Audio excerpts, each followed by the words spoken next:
Tonight, an entire community is struggling with a painful loss after a grandfather and his 14-year-old grandson were killed in a 4-car crash. Now, the grandfather is 68-year-old Don Daniel. He's the most respected person in Aledo for the work he did when he served as the school superintendent. First, here at 6, Phil Alvarado with more on what happened and how families in the school district have pulled together. Phil. Heather, when Don Daniel retired, people didn't want him to leave. He'd done so much good for the district. He is remembered as a man who always considered the children first in every decision he ever made. He was a visionary. He really is part of the foundation our school district was built on. Families in Aledo are in sorrow over the loss of a former school superintendent who built the foundation for their children to prosper. It was never about Don Daniel. It was always about making sure the kids were successful. Don Daniel was killed Wednesday in a head-on crash on I-20. The DPS says his pickup crossed into the eastbound lanes and into oncoming traffic.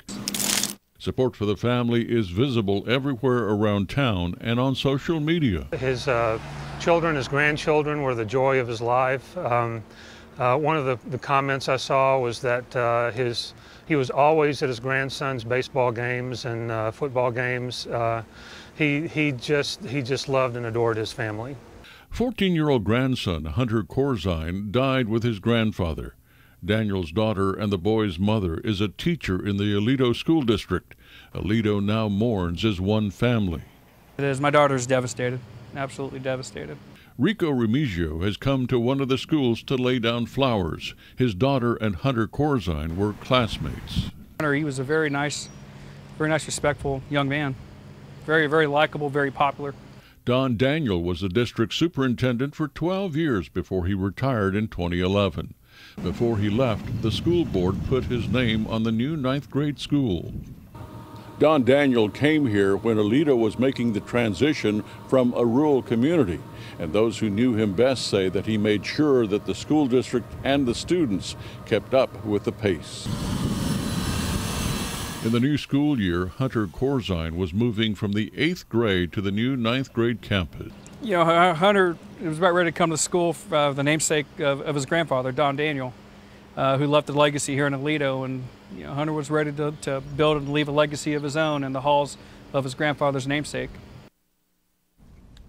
The DPS doesn't know what caused the crash yet, but they're considering everything from a possible medical condition to mechanical failure or maybe some kind of distraction.